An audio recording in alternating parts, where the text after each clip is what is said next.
Welcome, curious listener. Today we are undertaking a deep dive into, well, one of the most stubborn chronological puzzles in all of ancient scripture.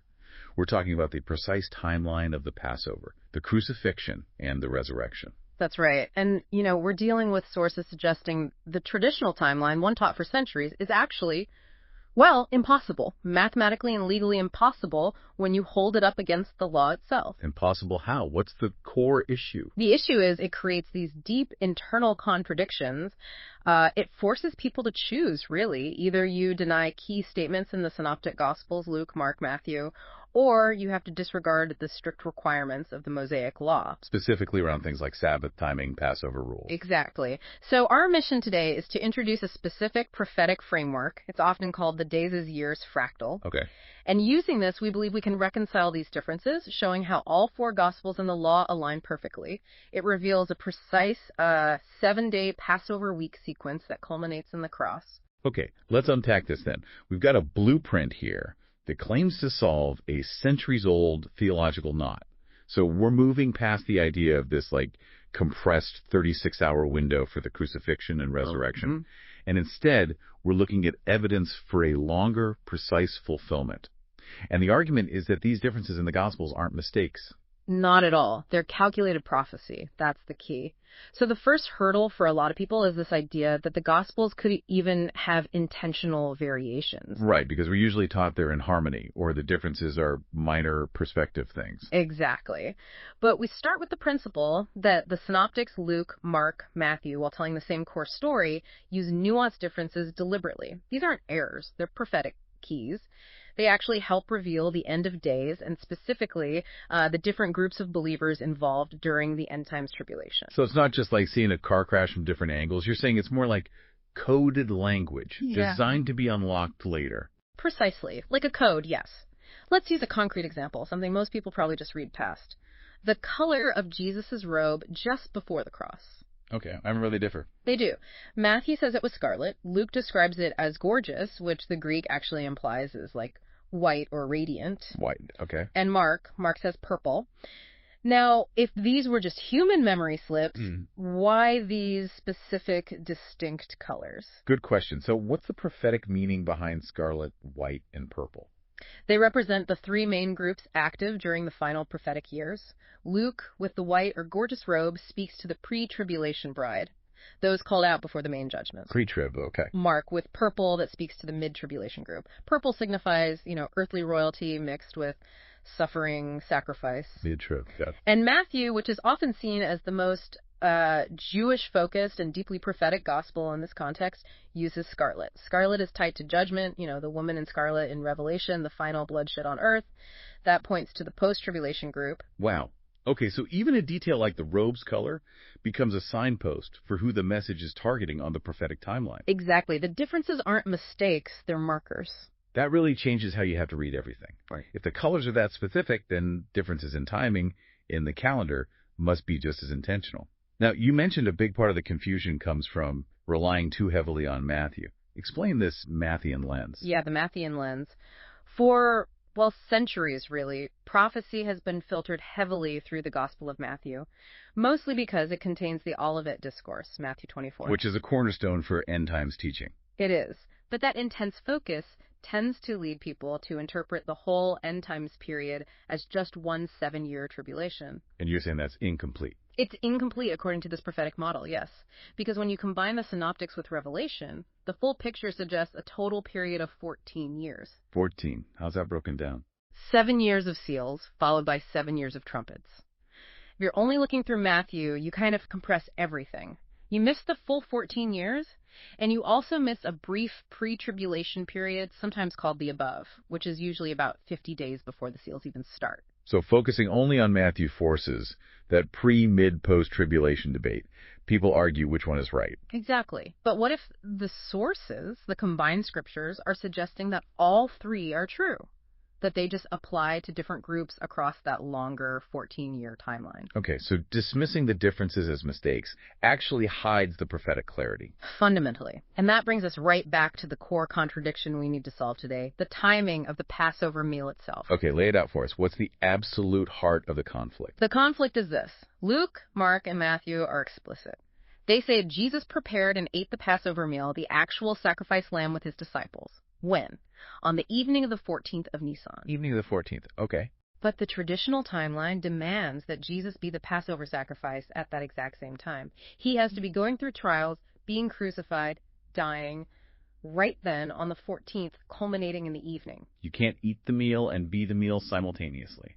Logically, no. Temporally, no. So the traditional view forces a choice.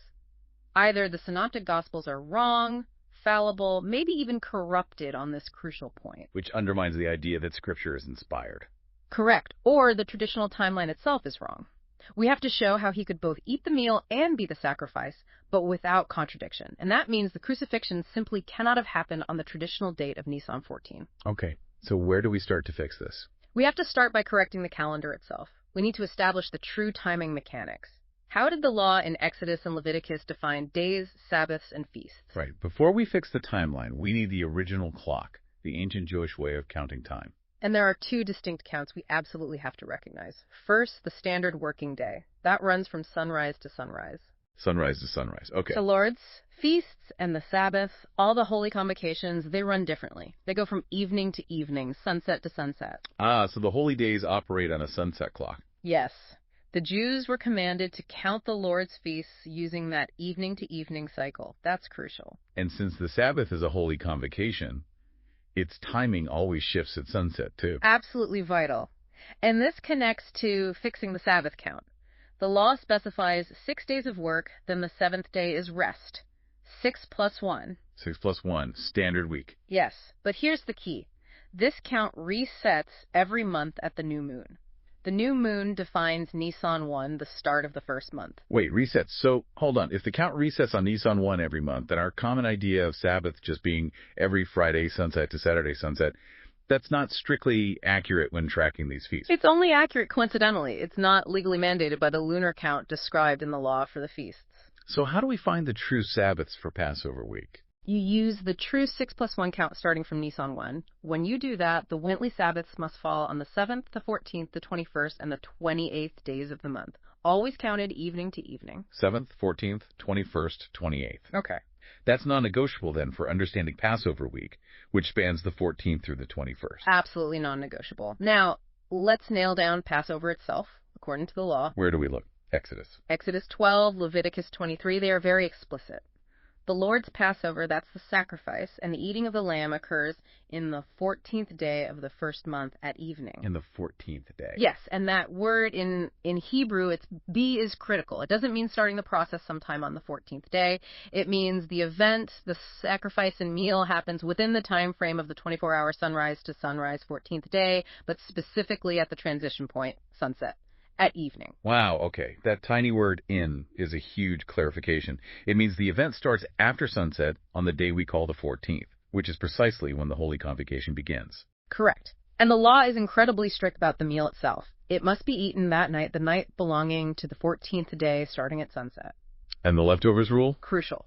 Nothing can be left until morning, meaning before the sunrise of the 15th day, any remains had to be completely burned. Okay, that no leftovers rule? It just seems impossible for the traditional timeline.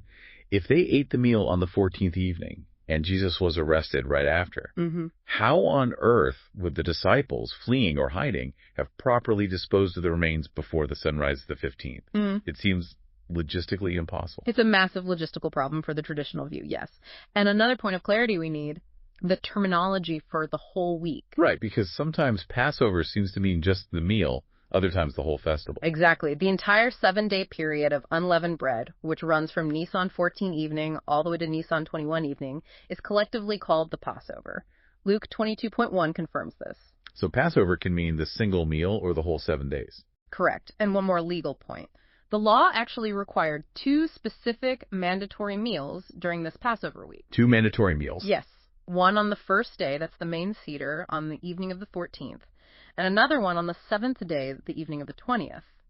Both the 1st and 7th days are designated holy convocations requiring assembly and ritual eating. The evening of the 14th and the evening of the 20th. Okay, keep that second meal in mind. Yeah. Hashtag tag 3, deconstructing the traditional timeline. All right, we've got the strict rules now. The sunset clock for feasts, the true Sabbath count, 7th, 14th, 21st, 28th, in the 14th at evening timing, the no leftovers rule, and the 2 mandatory meals. Let's take the traditional story and hold it up against these rules. Where does it break down? Okay, the traditional view, in a nutshell, Jesus has some kind of pre-Passover supper maybe on the 13th evening. Not the actual Passover meal, then. They usually argue it wasn't the Seder, no. Then he's taken immediately that night, rushed through trials, Annas, Caiaphas, Pilate, Herod, maybe. All very fast. Extremely fast. Then crucified during the daytime of the 14th, placed in the grave just before sunset on the 14th, because the Sabbath is starting. Holy Sabbath. They assume the 14th evening to 15th evening is a Sabbath. Then he resurrects early on the 16th morning, which they align with the Feast of First Fruits. Okay. Contradiction number 1. The Passover meal itself. It's an immediate fail. This view forces you to say Matthew, Mark, and Luke were just plain wrong when they explicitly state Jesus prepared and ate the ritual Passover meal. 1. Evening of the 14th. Can't be eating it if he's being crucified. Exactly. If he was eating the meal, he wasn't the sacrifice dying at that moment. You have to dismiss the synoptics on this point. Okay. Contradiction 2. The law about leftovers. Remember, nothing left till morning. Right, before sunrise on the 15th. If Jesus died on the 14th day, and the disciples theoretically ate the meal the evening before, so 13th evening in this view, or maybe 14th evening if they ignore the conflict, they still have the problem of disposal. If he's arrested right after the meal on the 14th evening, how do they perform the ritual destruction of leftovers before sunrise amidst the chaos and fear? It doesn't seem plausible. Highly unlikely. And then there's John 18.28. This verse really trips up the traditional view. What does it say? It's the morning of the crucifixion. The Jewish leaders won't enter Pilate's judgment hall because they don't want to be defiled, so they can, quote, eat the Passover. Implying the Passover meal was still upcoming that evening. The evening of the 14th. That's how it's usually interpreted in the traditional model, yes. Okay. But this contradicts the synoptics who say Jesus already ate it, and it creates that leftover disposal issue. The traditional timeline just can't consistently track who ate what when without breaking the law's timing. Okay, and the timeline itself, the trials? Contradiction 3. The sheer logistics of the trial time. Think about it. You go from a late supper to arrest in the garden, then being shuffled between multiple authorities, Annas, Caiaphas, the Sanhedrin potentially, then Pilate, maybe Herod, back to Pilate. Plus scourging, the walk to Golgotha. Right.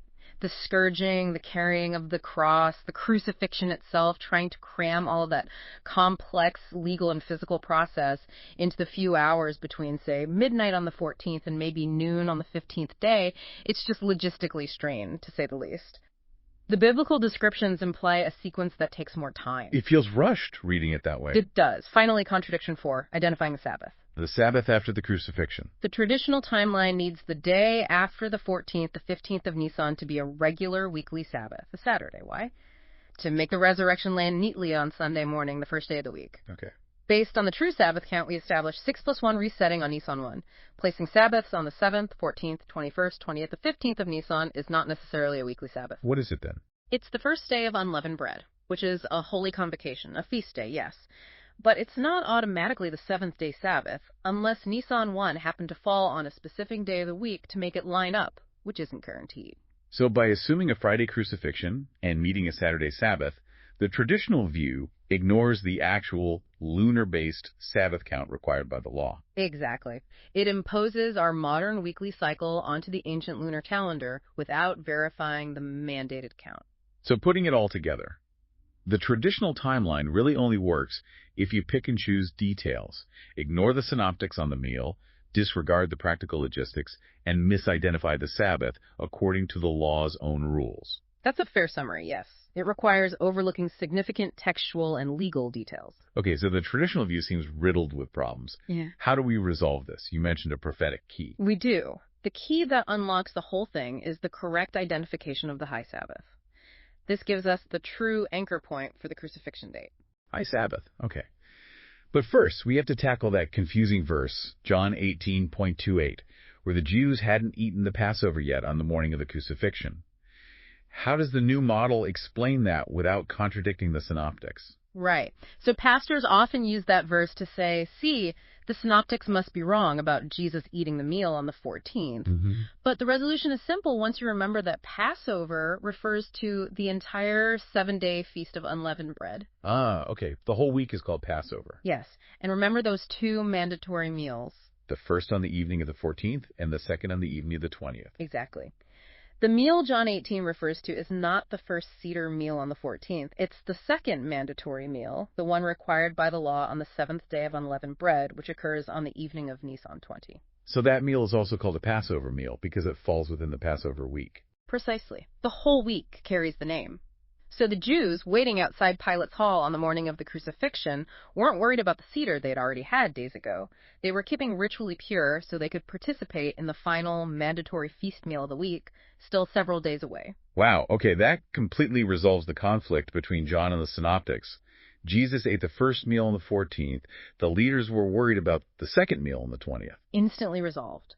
And this clarity leads us right to the definitive scriptural clue, John 19.31. What happens there? The crucifixion is ending. The Jews demand the bodies be taken down from the crosses quickly. Why?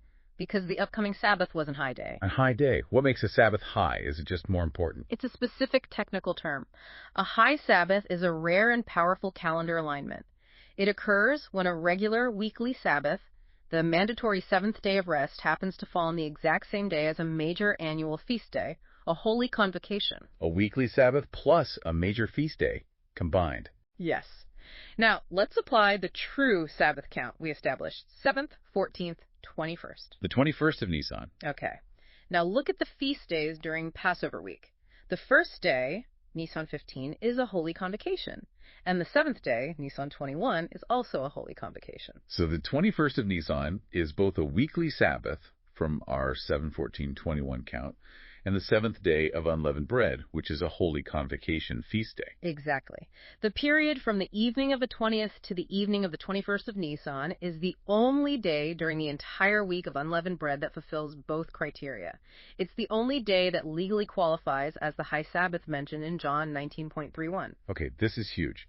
If the high Sabbath is Nisan 21, specifically, evening of 20th to evening of 21st, then the crucifixion had to happen the day right before it started. Precisely. The Gospels call the crucifixion day the day of preparation. Preparation for what? Preparation for that specific high Sabbath. So the day of preparation, the crucifixion day, must have been Nisan 20. That is the prophetic resolution, Nisan 20. Now let's trace the full sequence, incorporating that necessary time gap we talked about. Okay, lay it out. 1. Passover meal. Jesus eats the Lord's Passover meal, the first mandatory one, confirmed by Matthew, Mark, and Luke. This happens on the evening starting the 14th of Nisan. Evening of the 14th, check. 2. The gap. Delivered into sinful men, he's taken that evening. But then there's a crucial 5-day period.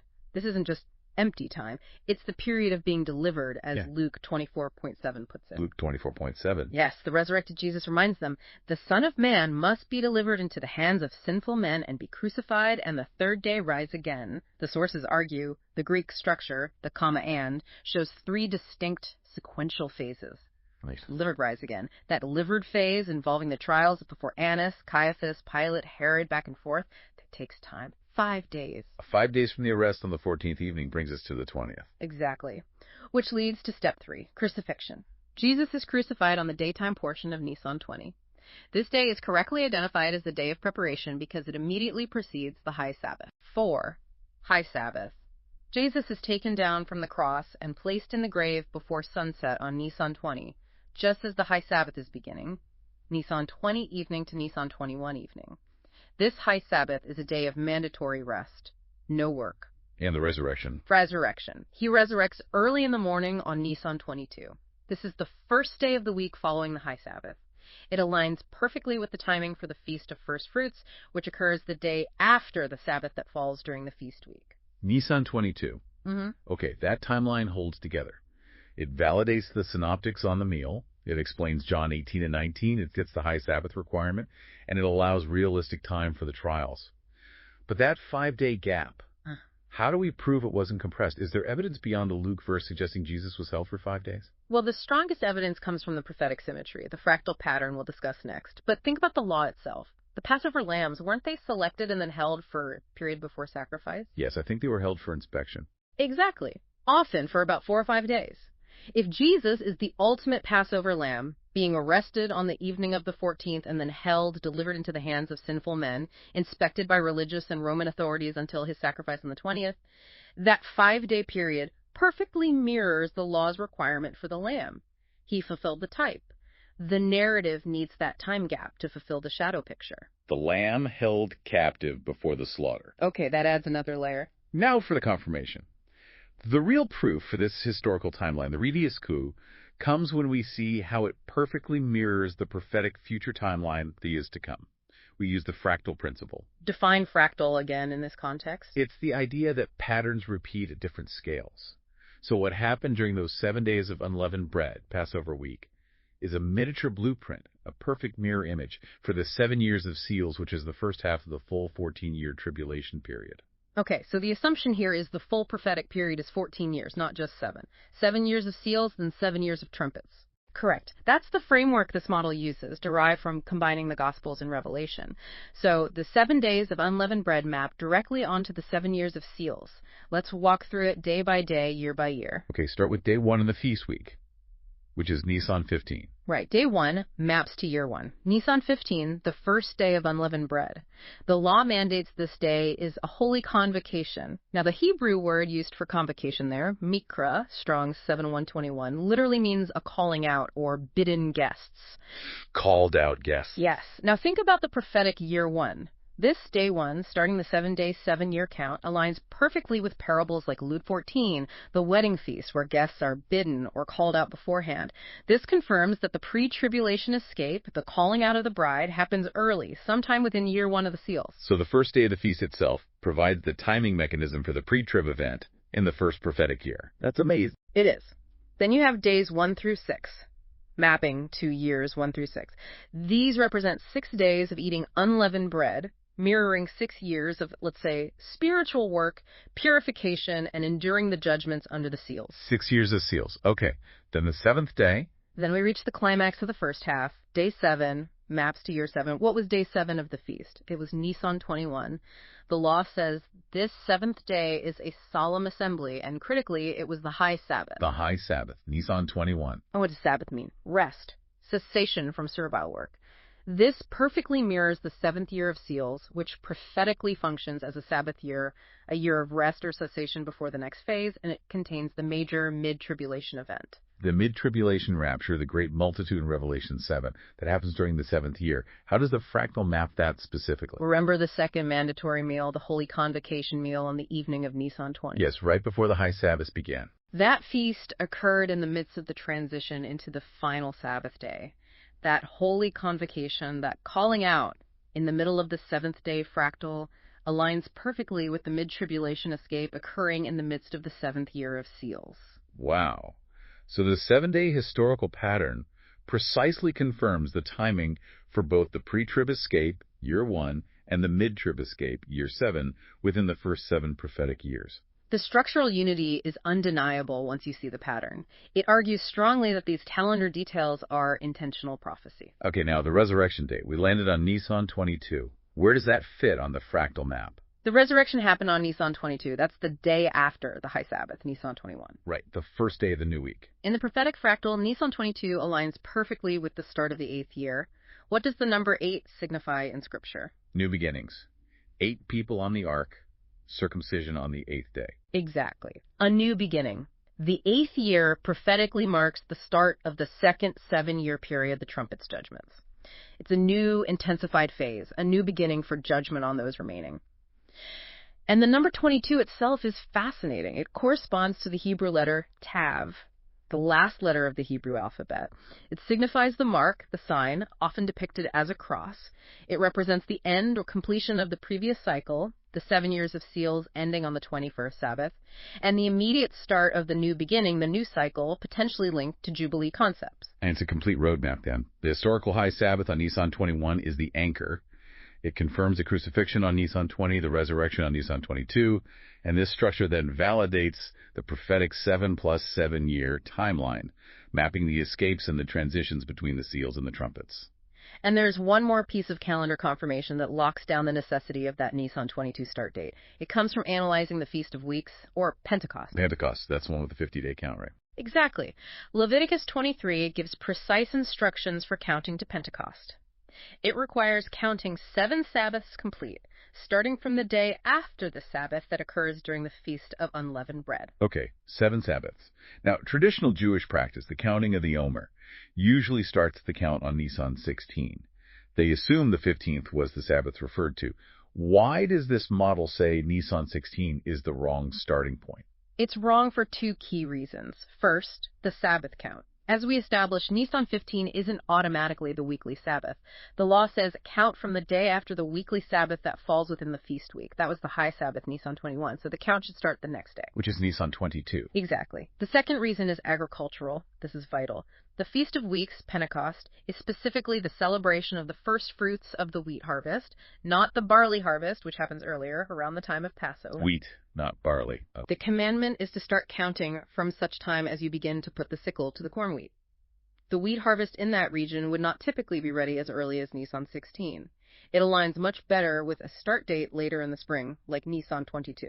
So the traditional count starts too early, both calendarically, ignoring the high Sabbath, and agriculturally, misaligning with the wheat harvest. Correct. The count must begin on Nisan 22, the day after the high Sabbath, the resurrection day, the true fulfillment of the Feast of First Fruits in this context. Okay, so starting from Nisan 22, how does the count work according to Leviticus? From Nisan 22, you count 7 Sabbaths, 7 complete weeks marking the weekly rests. Then, the law says, from the day after that 7th Sabbath, you number 50 days. Wait, 7 Sabbaths, then 50 days. I thought Pentecost was the 50th day after the start. This is where careful reading is key. Leviticus 23.1516 says, count 7 Sabbaths, they shall be complete. Then verse 16, even unto the morrow after the 7th Sabbath shall ye number 50 days. There's a structure of 7 Sabbaths, 49 days, followed by a period culminating on the 50th day. It implies 2 phases. Other interpretations link the 50 days more closely with 7 weeks, 49 days, leading to the 50th day celebration. But the emphasis on 7 Sabbaths first is critical for the structure.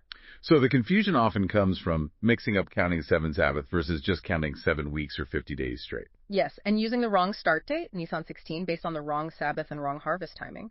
By forcing the start to Nisan 16, they create a misaligned Pentecost.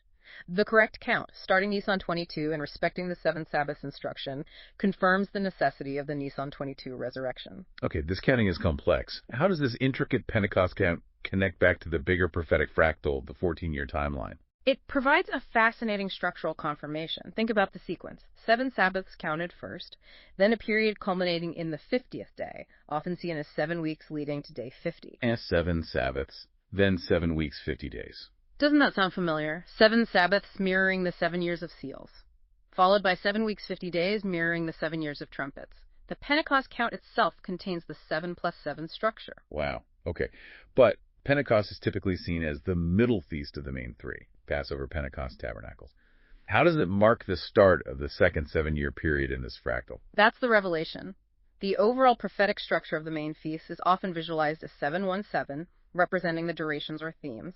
Passover 7 days, Pentecost 1 day, Tabernacle 7 plus 1 days. Right, 717.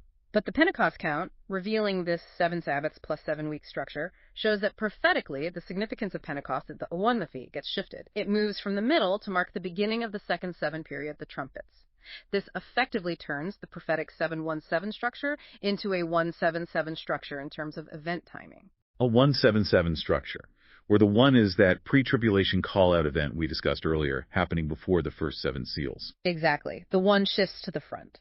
This structural shift, revealed by the Pentecost count, perfectly mirrors the revelation of the pre-tribulation escape, which doctrinally occurs before the seals begin. It aligns with certain interpretations suggesting the pre-trib event is shifted, perhaps 4 months early in the prophetic calendar, preceding the main tribulation structure. So the Pentecost count isn't just about getting the day right. Its internal structure confirms the 177 end times model with the pre-trib event shifted early. Precisely. And the 50th day itself, Pentecost, is massively significant. It mirrors huge biblical events. The giving of the law at Sinai, where 3,000 died, and Acts 2, where the Spirit was given and 3,000 were saved. It marks the start of new spiritual eras. The alignment is complete, from the historical crucifixion calendar to the structure of future prophecy. #tag outro. Okay, here's where the full impact really hits you, doesn't it? The sheer, mathematical precision needed to make the law, all four Gospels, and this future prophetic timeline locked together, especially using this fractal key. Yeah. It's just staggering. You haven't just resolved a contradiction. You've shown the solution actually validates a detailed prophetic calendar for the future. And I think the most significant takeaway really is the absolute unity and, frankly, the inerrancy of Scripture when you view it through this prophetic lens. Once you apply the accurate calendar, count the right Sabbath, the high Sabbath, and understand the fractal model, centuries of confusion just dissolve. Yeah. Every specific detail we discussed, the high Sabbath on Nisan 21, that 5-day gap between the supper and the cross, a resurrection landing squarely on Nisan 22, it all falls perfectly into this intricate pattern, a pattern that seems designed, to be unlocked right when these prophecies become relevant at the time of the end. And the traditional view struggled because it just lacked that prophetic key. It didn't have the understanding of the calendar mechanics or the full 14-year framework. Essentially, yes. It was working with an incomplete blueprint. So what does this really mean for someone studying these texts today? I mean, the fact that getting the ancient calendar right was the key to unlocking this end times fractal. It seems to powerfully confirm that foundational belief, the one often challenged by claims of contradiction. Which belief is that? That all Scripture is given by inspiration of God. Right. Absolutely. Think about it. If the crucifixion timeline, the central event of the faith, was actually corrupted in the texts, or if the Gospels fundamentally botched the details, then that statement about Scripture's inspiration really couldn't hold water. It'd be a major problem. A huge problem. But this revelation, this alignment, argues the opposite. It suggests there are no actual mistakes, just mysteries. Mysteries waiting for the right key, the prophetic key, to unlock them. The perfect alignment of the calendar for the past event, the HUA, serves as the ultimate confirmation for the structure of the future prophecy that is to come. Okay, so here's a final thought for you, the listener, to mull over. If the traditional timeline of the crucifixion was potentially inaccurate for almost 2,000 years, based on what seems like a, understandable but critical miscalculation of the Sabbath and feast timing, what other widely accepted historical or even prophetic timelines might be concealing equally precise, complex blueprints, just waiting for their own mathematical or prophetic key to be discovered?